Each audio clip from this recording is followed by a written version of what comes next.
So I lowered it down on this tire, and now this gives me access to reach the rear and kind of get situated with the plate, do the couple things that I have to do back here, and then I can put the tranny on and get this whole entire thing up and into the car. So I have the head removed. You can see this is pretty much what it looks like, and I've been test fitting a couple things.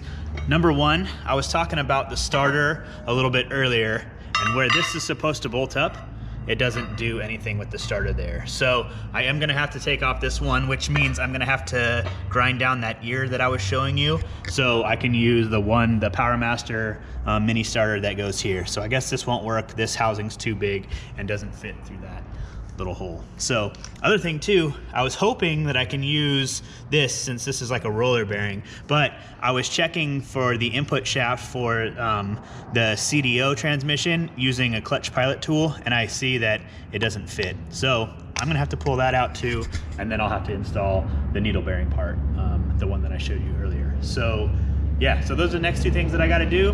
Then we'll get this plate on, get the flywheel on, the clutch on, and get the transmission on. Okay, as you can see, I pulled the starter off. This is the ear I was talking about. Unfortunately, because this one does have a plate that actually bolts to the ISR plate, it actually has to sit really close to the block itself. So you have to cut this off. I just use a grinder to cut off the majority of it, and then I use the flapper wheel to like kind of get it down to where I needed it. So now I need to come around here. I'm gonna pull out the pilot bearing so I can use the one that ISR provided me with. And then up here, I have these 4 bolts. They actually put 4 of these bolts that are a lot thinner in the kit, because when you put the plate on it, it wants to sit against this and then it kind of pushes away from the block. So I'm gonna take these 4 out too and replace them, and I'll show you the end product. Okay, so these are the 4 hex head bolts that go on here. Because the head on this would stick out, you can see from here that it hides underneath and it won't be in the way of the plate. So these are the only 4 you have to change before putting the plate on, but make sure you change those or it won't sit flush. Okay, now I'll give you the first look at the plate installed. You can see that there is these hex head bolts that go here and here. They're countersunk. They're only about 1 inch long. They come with a kit. You can see that where the old transmission pilots are at, they stick through here. And then you have these 4 bolts that attach to the engine. These are also about 1 inch long. They're 8.8 on the head. There, you get 8 of them in the kit. 4 of them go to the cross member for the transmission, and 4 of them go on the plate here. So you'll attach it to the engine itself. And then you have the 4 big bolts that will actually be your new transmission bell housing bolts to attach it to here. There are some other bolts included in the kit, and I'll go over that as I put everything together, but those are gonna be for the plate on the bottom to attach the transmission on the bottom side, the starter, that type of stuff. So I'll keep going and show you along the way. Now you can see I have the new pilot bearing in there. I went down to O'Reilly's, got my old trusty slide hammer and pilot bearing tool, modified it a little bit. You're not supposed to, so I guess I'm keeping it, but modified it a little bit to get the old one out. It was just too wide. I had to make it smaller to go in to be able to pull it out, but I pulled the old bearing out and I put the new one in. You can see the needle bearing are in there. And I also checked it with a clutch alignment tool to make sure that nothing got damaged here, that it slides in and out for the input shaft. And this is on here, nice and flush to the crank. So now we're ready to put the flywheel on, and then the clutch, and then the transmission. Okay, flywheel installed. I used the ARP hardware supplied. I torqued it down. First set was like 15 foot-pounds. Second was like 33, and the last I think is 76. I'll include all the torque specs. I actually found a pretty good website that shows all the torque specs for the LS3. It'll be down in the description. So I have this on. They have the new bolts that came for this, so next I'll put on the clutch, and then we'll get the transmission on. Yeah, we will.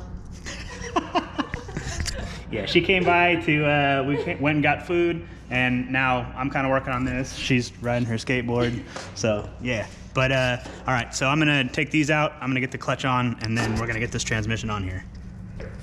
Now my clutch is on. I used the pilot tool to make sure everything was lined up, and then I tightened all these down, torqued them all down. They also have these lock nuts on them.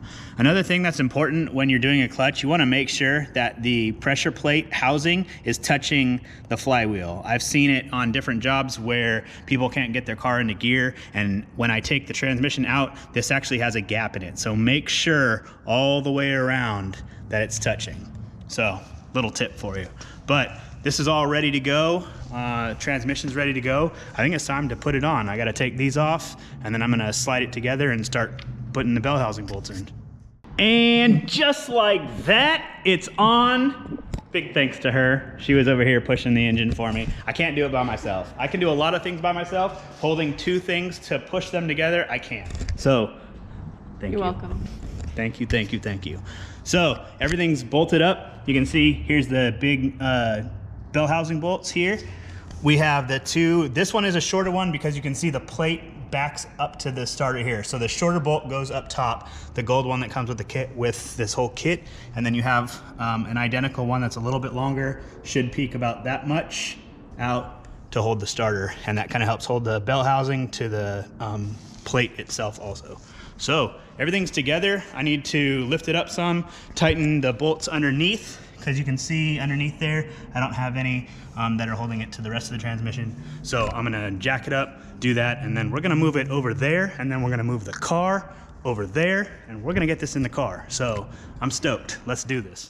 How long is this?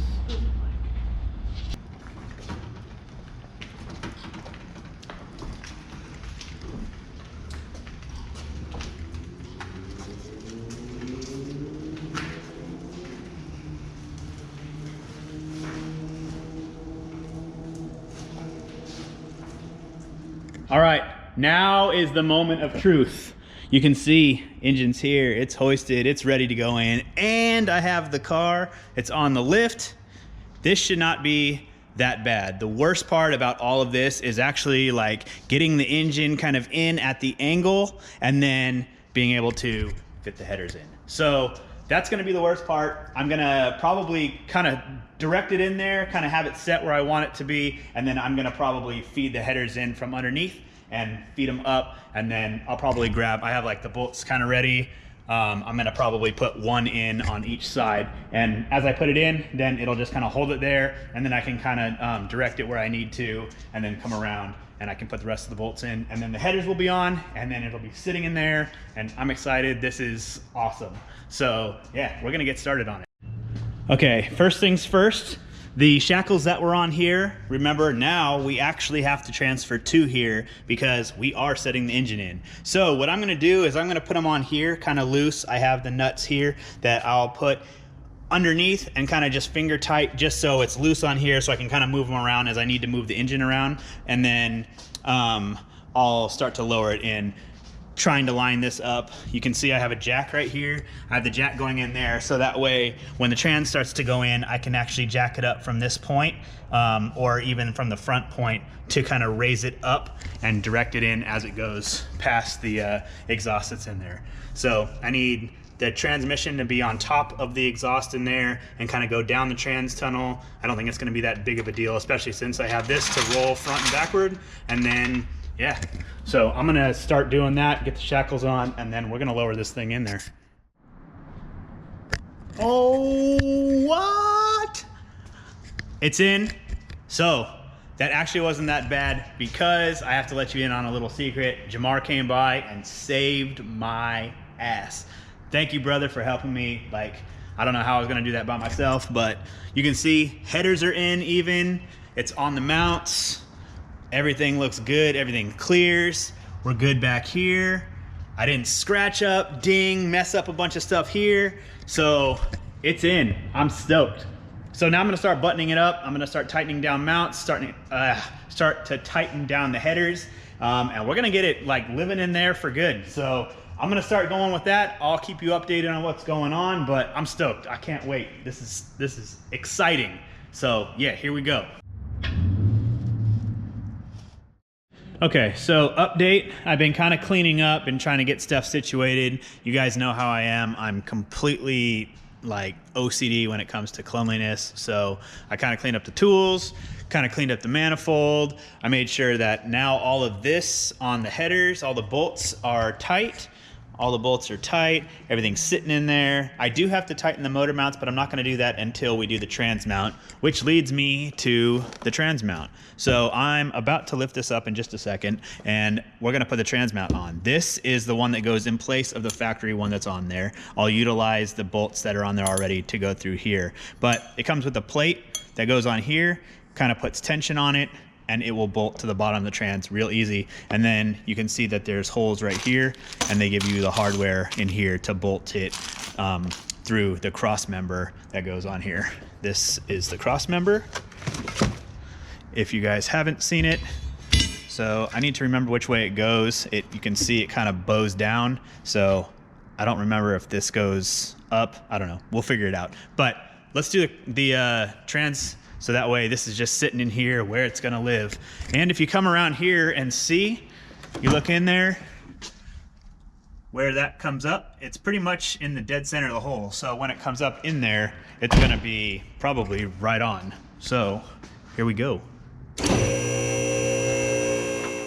Okay, now coming underneath here, you can see how tight the clearances are on here, but it is cleared. Everything on here looks really good. Sitting in here where it's supposed to. You can see the headers are in here nice. Once the trans goes up, it's not gonna be sitting on here anymore, but you can see this just bolts straight up to here, straight up to there. So they did a really nice job. I am down pretty far on this though, so anything that's not touching or not completely on there, it's just because the trans cross member isn't on fully. So let's do that now. I'm gonna use the trans jack over there, and I'll put it underneath here to put it up in the hole where we want it, and then we'll start changing that out. You can see the mount right here, how it bolts up to, real simple. Okay, welcome back. It's a new day, as you guys can see. This project is taking a really long time, and I'm sorry that there's like kind of cuts and stuff. I didn't realize that as I started to go through it, how much video it was gonna take. So I'm breaking it up in sections, so you guys still get the whole process, and I'm doing it in a course of like a couple days, but it's taking way long. And if I put it out in one video, it'd be like a 47-minute video. And so I'd rather break it up in sections, parts list, assembly of the trans, assembly of the engine, stuff like that. So yeah, so we're back, and I have the trans cross member in here. I realized when I put it in here that the bow on the trans is supposed to go down. You can see how it's sitting in here. These are coming forward towards the front of the car. It really only goes in here one way, but the bow is down. You can see I have the bolts attached to the trans, sitting in here. No more touching, no more touching. That one's a little close, but I mean, it's probably got a 1/4 inch in there. And then I have the exhaust all lined up. I went and got gaskets this morning, so now I have like the bolts in here. I just have to tighten them up, and then I need to go up top, put the shifter in, and then I can put the drive shaft in, and we are almost done for anything that needs to be under the car. Then it'll just be doing stuff up here, radiator, changing the dampener. I do need to tighten down the motor mounts. I wanted to make sure that they're a little bit loose, so as I shifted stuff around, I can make everything fit, and then I'll tighten it all down. But yeah, we're on the way. So I'm gonna tighten this stuff up, and we're gonna bring it back down, and I'm gonna put the shifter in. Okay, so the shifter is now in its factory location. Everything, it works. We can check it, you can see. So reverse, everything stays in gear. So I had to do a little bit of shimming, a little bit of moving around to get it lined up in the dead center of that hole. But other than that, it is in. The motor mounts are tight now, and I utilized the factory ground to the head. All I had to do was like open it up a little bit more, and then I use this bolt, so makes it look really clean. So now we are going to do the power steering. You can see the power steering's right here, goes back to the rack, and I actually have the kit laid out. So you can see that this line is the high pressure line. It has the 2 AN fittings, and then you use this one fitting will go up in here like that. And so that will be on here, and then you have 2 for the rack, the return and the pressure, and so both of these will go on the rack side. Then you have the one that is the feed, this one will connect to here in the rack, and then this right here actually goes right here, and they supply you with a clamp to clamp it down. They also give you these. It's really nice. I think I'm going to put those probably somewhere in here. I have to figure out a hole. I got to make the hole for it for the self-tapper, but other than that, then it'll run down and it'll stay away from the headers. So I'm gonna start installing this, kind of show you guys what it looks like after I'm done. And yeah, pretty easy process. It's just, you know, a couple fittings and 2 hoses, and then we will have the power steering done. Okay, so coming up under here, you can see very easy to get to the rack right now. These are the 2 fittings that those 2 next to each other will go into. I need to pull this one out. I wasn't sure on the kit that I got if it was gonna utilize a hose that comes onto here that I'll just clamp on or what. So I actually have to remove this, and then I will install those 2 on here, and I'm actually gonna route both of these lines in here first and kind of put them up. That way, if I need to trim the feed line a little bit, I can do that. So I'm gonna remove this and then put the new ones in, and I will show you. Now, as you can see, I have the lines are all in there, and I have them running up. And then you can see that I used the holder right there to kind of secure it away from the headers, and then they go up to here. So there's the feed that goes down and follows, and it goes to the top one here, and then you have the lower one that goes here and goes to the pump right in there. So pretty self-explanatory, easy to put together. Took me about a half hour, but besides that, everything's there, clean, ran, not gonna be sitting on headers or anything like that. Okay, and give you one more look. You can see everything's secure right here, far away from the headers. So I think now, man, excuse those noises. Yeah, you see all these noises? Watching my boy Mike's videos. For those of you that don't know, I am still a huge fan of Mike. I watch all his videos, I support him, he's a homie. I even leave it playing for all of the ads, so y'all better do that too. But yeah, shout out to my boy Mike, because it's nothing but love for you, brother. Okay, anyway, I am going to change the intake manifold now, and I think that I'm gonna pull off the whole unit as one, and then I'll put this whole unit on, and then I'll transfer the fuel rails. I, for some reason, think that maybe these O-rings are a little bit different for the injectors, and I gotta make sure that they're gonna fit factory. If not, then I'll have to go to GM and get some factory ones to replace them to make it sit in there. But I am using these fuel rails, so I'm gonna start tearing this thing off. Okay, so I got the manifold off, but I wanna show you guys how clean this engine is.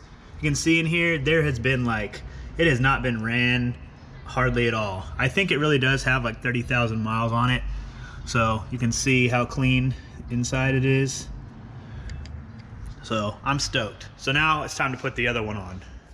Okay, and so I got the new manifold on. I have these towels here because I don't have injectors for it, and I don't want anything falling into the cylinders themselves, but I really like it. And it's like one of the best flowing manifolds, and it's factory, and it just looks good, and I really wanted like the whole murdered out look. So I'm stoked that I'm going with this. So I will be selling this whole thing. As you can see, the injectors are sitting straight up and down on this, on the manifold here. If you see, they're kind of at an angle pointing backward. So I can't use these fuel rails, anything like that. But I really like these rails, so I'm gonna actually get a set of these that work with factory LS3 manifold and go from there. But yeah, this whole thing will be for sale. So now I just need to start buttoning this up. Okay, so I have pretty much gotten to the end of what I can do right now. I have a few little things that I can do as far as like tightening stuff up. I want to put a catch can on here. I'm kind of messing with that a little bit. But other than that, I'm kind of at a standstill. I need to order some parts. I need to get my radiator. I need to get, I'm waiting for my balancer to show up. I'm gonna try and do some different fuel rails since this fuel rail isn't working. So yeah, I'm kind of at a standstill. So I hope you guys are enjoying this series. It's been long. I know that each video, it's like, man, what's going on with the next video? And so I have the content coming for you. And now I think I'm gonna wrap up this whole like install process, and then as I start getting other parts, I'll keep you guys updated. I'm still gonna continue the flow of all the LS stuff. But yeah, it's time for me to just kind of like wrap up the vlog, and I just want to thank you guys so much for following the journey, for commenting, for subscribing, for liking and telling people about it. Like, the love on this has been unreal. So I just wanted to thank you guys. I'm gonna end it here, and I'm gonna see you in the next video. Peace.